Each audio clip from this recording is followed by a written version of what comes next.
तो हम बात करते हैं आरएसएस को लेकर। देश के सबसे बड़े वैचारिक संगठन आरएसएस को लेकर एक नई बहस छिड़ गई है। सवाल ये है कि लगभग 100 साल पुराने संगठन का आज तक कोई औपचारिक रजिस्ट्रेशन क्यों नहीं है। ये सवाल उठाया है कर्नाटक सरकार के मंत्री प्रियंक खड़गे, जिन्होंने आरएसएस प्रमुख मोहन भागवत को खुला पत्र लिखकर संगठन की कानूनी स्थिति और फंडिंग जवाबदेही पर कई सवाल पूछे। अब प्रियंक खड़गे कौन है? प्रियंक खड़गे जो है कांग्रेस के राष्ट्रीय अध्यक्ष जो हैं उनके बेटे। तो क्या है पूरा मामला, तो इस चीज को लेकर मैं विस्तार से बताने जा रहा हूँ। जैसे कि 15 जून 2026 को कर्नाटक के मंत्री प्रियंक खड़गे ने मोहन भागवत को एक पत्र लिखा, पूछा कि आरएसएस का कानूनी दर्जा क्या है। संगठन किसी कानून के तहत संचालित होता है, उसकी फंडिंग जो है वो कहां से आती है और उसका ऑडिट किस प्रकार होता है। उन्होंने ये भी कहा था कि ये देश में छोटे छोटे संगठन रजिस्ट्रेशन कराते हैं तो आरएसएस को इसमें छूट क्यों नहीं मिलनी चाहिए।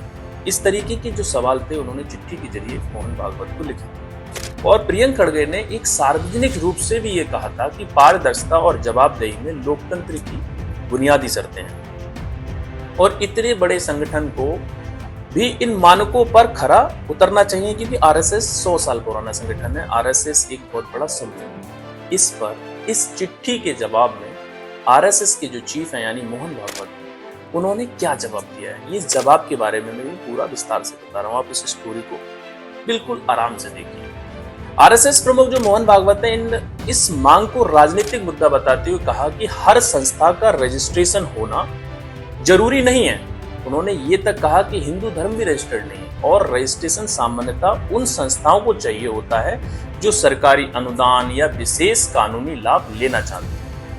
मोहन भागवत ने यह भी कहा कि आरएसएस खुलकर काम करता है, उनकी खुद की शाखाएं और गतिविधियां सार्वजनिक हैं तथा सरकारें वर्षों से उसके अस्तित्व और कामकाज से परिचित है। यानी कि जो उन्होंने बताया कि उनकी शाखाएं किस तरीके से काम करती है और सरकार भी उनके अस्तित्व को जानती है। अब सबसे बड़ा सवाल, क्या आरएसएस वास्तव में रजिस्टर्ड नहीं है? आरएसएस स्वयं किसी सोसाइटी, ट्रस्ट या कंपनी के रूप में पंजीकृत संस्था नहीं माना जाता है। ये स्वयं को एक स्वैच्छिक यानी कि स्वयं को एक सामूहिक जो संगठन होता है, सामाजिक सांस्कृतिक संगठन के रूप में कार्य करता है, प्रस्तुत करता है। हालांकि आरएसएस से जुड़े अनेक ट्रस्ट और प्रकाशन, स्कूल हैं, जैसे सेवा संस्थान है और अन्य सारे संस्थान हैं, अलग अलग कानूनों के तहत यानी कि रजिस्टर्ड है। क्या आरएसएस अपने नाम से क्या चलाता है? मतलब ये भी एक बहुत बड़ा सवाल है कि आरएसएस अपने नाम से क्या चलाता है और आरएसएस की मुख्य गतिविधियां क्या हैं।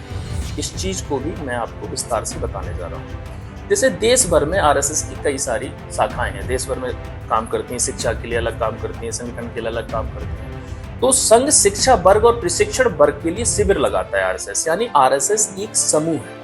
उनकी बहुत सारी शाखाएं हैं जो अलग अलग काम करती हैं और वो शाखाएं ही रजिस्टर्ड होती हैं, सरकारी काम करती हैं और वो ही काम सरकारी लेन देन हो, कोई जमीन खरीद, तो इन सब में काम करती हैं। वैचारिक और सामाजिक कार्यक्रम में भी बहुत सारा आरएसएस का सहयोग रहता है। सेवा कार्य, राहत अभियान, ये सब भी काम आपने देखा हो। जगह जगह जब भी कोई जरूरत पड़ती है तो आरएसएस अपने स्वयं सेवक भेजकर वहां काम करती है। स्वयं सेवकों का एक संगठनात्मक नेटवर्क भी होता है। इसके अलावा आरएसएस परिवार से जुड़े कई बड़े संगठन अलग अलग क्षेत्रों में भी काम करते हैं।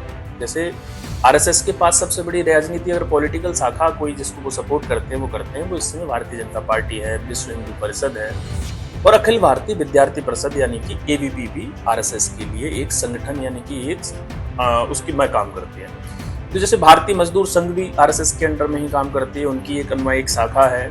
भारतीय किसान संघ भी है उनके पास में, विद्या भारती भी है और सेवा भारती भी है। ये सब शाखाएं रजिस्टर्ड हैं और ये शाखाओं का अलग अलग काम है, अलग अलग क्षेत्र में ये काम करते हैं। तो इस चीज को लेकर राजनीति आखिर क्यों गरमाई हुई है, जब सब चीजें ऑलरेडी पता है। फिर में पहले से, जैसे मोहन भागवत ने कहा, सरकार इस तरीके से लगातार 100 वर्षों से देख रही है। अब प्रियंक खड़गे का दावा है कि जब देश में एक रेहड़ी पटरी वाले को भी पंजीकरण कराना पड़ता है तो इतने बड़े संगठन को जवाबदेही से बाहर नहीं रखा जा सकता। मतलब वो कहते हैं कि आजकल कोई भी काम करो उसको रजिस्ट्रेशन जरूरी होता है, बट इतना बड़ा काम करने वाला के लिए संगठन रजिस्टर्ड क्यों नहीं किया गया। वहीं बीजेपी और आरएसएस के समर्थकों का कहना है कि आरएसएस लगभग एक सदी से कानून के दायरे में काम कर रहा है और रजिस्ट्रेशन की मांग केवल राजनीतिक विवाद पैदा करने के लिए उठाई जा रही है। तो मेरा मानना यह है कि जैसे आरएसएस के रजिस्ट्रेशन को लेकर बहस तो नहीं है, लेकिन प्रियंक खड़गे के पत्र के बाद ये मुद्दा एक राष्ट्रीय चर्चा में आ गया और एक पक्ष पारदर्शिता और वित्तीय जवाबदेही की मांग कर रहा है, जबकि दूसरा पक्ष कह रहा है कि आरएसएस एक वैचारिक और स्वयंसेवी संगठन है जिसके लिए रजिस्ट्रेशन अनिवार्य नहीं। ये एक स्टोरी का सार है अगर देखा जाए, क्योंकि आरएसएस कोई छोटा मोटा संगठन नहीं है, छोटा मोटा समूह नहीं है। आज के समय पे सबसे बड़ा सवाल लोग ये पूछते हैं, क्या किसी चीज के लिए, यानी कि मेरा मानना है कि आज की क्या कोई भी संस्था, कोई संगठन या कोई चीज चलाने के लिए रजिस्ट्रेशन अनिवार्य है?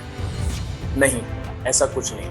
रजिस्ट्रेशन अनिवार्य जब होता है जब हमें कोई सरकारी लाभ लेना होता है, जब कोई हम किसी चीज में बैंक को इन्वॉल्व करते हैं, किसी चीज को गवर्नमेंट को इन्वॉल्व करते हैं, किसी समूह को चलाने के लिए, किसी उस चीज के लिए चलाने के लिए रजिस्ट्रेशन अनिवार्य नहीं है। ऐसा कहीं पे कोई भी एक्ट या मानक नहीं बना हुआ।